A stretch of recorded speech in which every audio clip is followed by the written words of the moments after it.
Hey guys, welcome back to Cantan. It's Tam here, and in this video I'm going to be showing you our top 3 easiest yard projects we've done in 2025.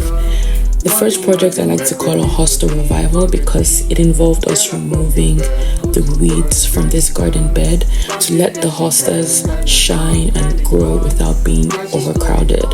As you can see, the weeds were bad and the hostas were basically invisible.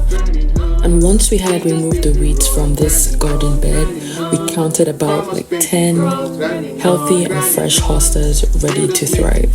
So our number 2 project involved us replacing dead shrubs with brand new sod. Hey guys, so we're practically done.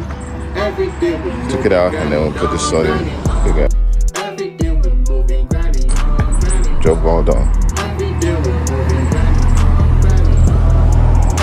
Quick job, quick money.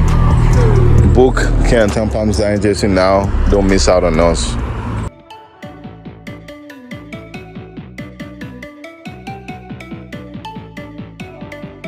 Guys, so we're taking the rocks out, trying to put quarter down there, give it a good base here and there. Hello guys, so we just finished this side.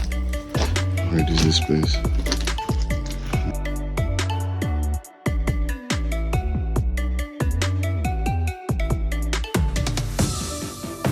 So we have come to the end of this video, and just for a recap, we had the weeds gone, the hostas revealed, we had the dead shrubs replaced with brand new sod, and we had the rocks re-leveled to perfection. So smash that like button, hit subscribe, and tell me which project you tackled this weekend. Don't forget, we do all things home improvement. See you next time. Bye.